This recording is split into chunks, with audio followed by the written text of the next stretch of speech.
Bueno, como comentábamos, primero reciban un fuerte, fuerte abrazo solidario, porque hemos recibido la solidaridad durante muchos años de los pueblos, de las organizaciones,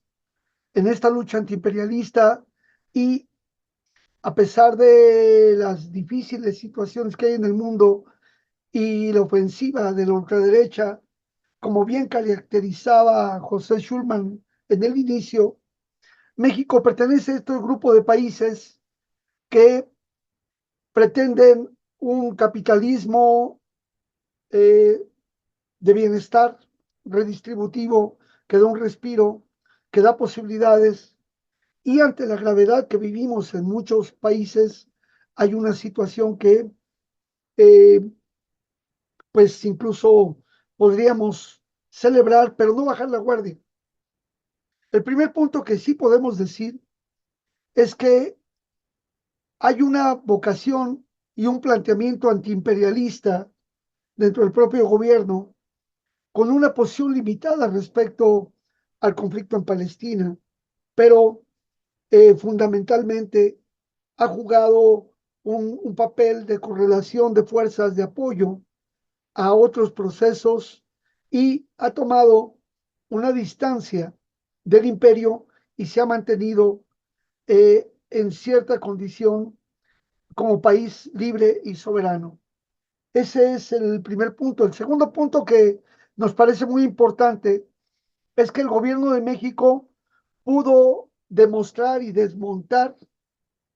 las mentiras del Fondo Monetario Internacional, del Banco Mundial, del imperio y sus recetas para los países. Es decir, sin contratar deuda, sin entrar a esos procesos de sometimiento a cartas de intención, pudo, en una coyuntura muy particular que se dio ante la caída del imperio y el quiebre del neoliberalismo, eh, lograr que ciertos privilegios de la oligarquía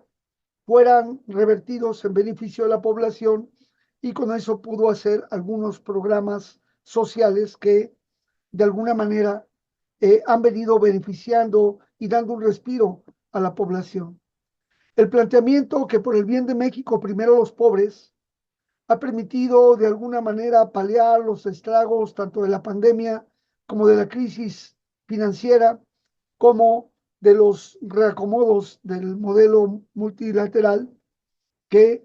estaban basados fundamentalmente en pensar un mundo desde el polo del imperio. Entonces, hay esta posibilidad, pero que tenemos que profundizarla. Tenemos que hacer que cada vez se vaya más hacia la izquierda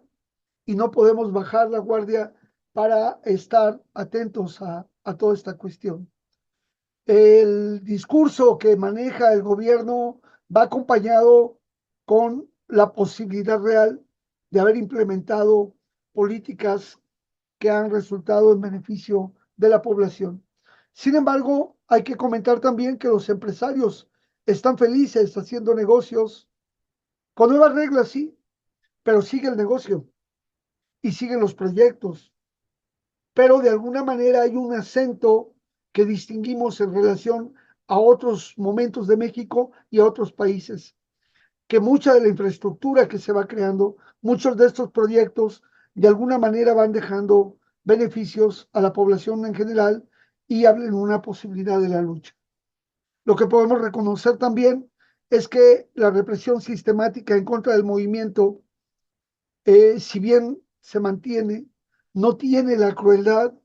y la gravedad que se vivía en el fenómeno previo.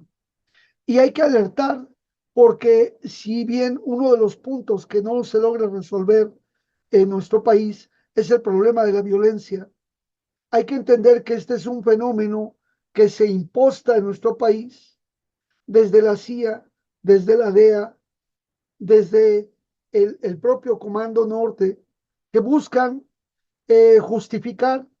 a través de un mecanismo que crearon, absurdo, violatorio de derechos humanos, que fue la Declaración de Palermo, la Convención de Palermo para el crimen transnacional, y con ello justificar la injerencia de otros países en esos acuerdos de colaboración y dictar medidas de excepción para poder actuar en contra de los pueblos. Ya lo veremos a lo largo del encuentro cómo impacta esto en el modelo penitenciario, cómo ya no solamente se persigue a los opositores políticos eh, que antes eran desaparecidos, ejecutados. Hay casos de ellos, pero no parece ser una política del Estado. Y lo que sí se impuso es un narcoestado policíaco militar que masivamente secuestró a grandes núcleos de población y los retiene en las prisiones porque hay un poder judicial que es parte de los bastiones de la ultraderecha y que desde el conservadurismo se mantiene. El cambio que se ha dado hoy en el país con unas elecciones en las que bajo los preceptos del,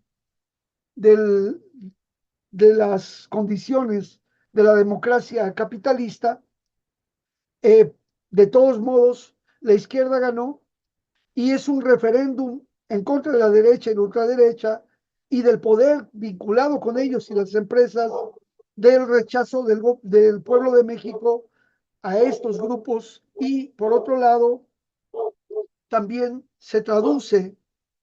en el que ahí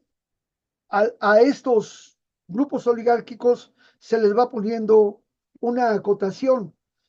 Ese es el punto también exitoso y al lograr la mayoría calificada en el Congreso viene lo que se llama el Plan C, que es la modificación del sistema de las normas que regulan al Poder Judicial y otras normas que podrían beneficiar al pueblo, pero insisto, necesitamos como pueblos seguir luchando en la solidaridad. Creo que lo exitoso es que cuando menos nos da cierto respiro, no sentimos esa fuerte presión de la represión o la persecución y entonces creemos que podremos trabajar juntos fuerte, pero sin bajar la guardia y entonces ver que lo que está pasando en otros países es fruto de estas políticas globales desde el imperio. Y bueno, una vez que habló José Luis, también queremos hacer un reconocimiento al pueblo de Estados Unidos, a sus organizaciones que desde dentro del propio imperio están luchando, el reconocimiento a los estudiantes de todas las universidades que han estado posicionando la lucha contra el genocidio en Palestina y creo que llega el momento en que la Coordinadora Americana por los Derechos de los Pueblos se pronuncie en contra para cambiar los principios de Jus Cogens, para posicionar nuevos principios de Jus Cogens y determinar que el servicio militar obligatorio viola derechos humanos y mucho más viola derechos humanos el reclutamiento forzado de personas que empieza a sentirse y a notarse como un preámbulo de las guerras que se están dando en diversas partes del mundo. Desde aquí también deploramos el injerencismo del Comando Norte, del Comando Sur y las acciones de maniobras conjuntas que se les va dando a los ejércitos de nuestros países y pedimos que las cancillerías, en este caso la nuestra, pero también el Senado, que se ocupa de vigilar este tipo de convenios y acuerdos, realmente tenga una posición activa y no se acepte esos tipos, mecanismos de adiestramiento y cooperación, porque significa que con la asesoría del Mossad y otros agentes se enseñan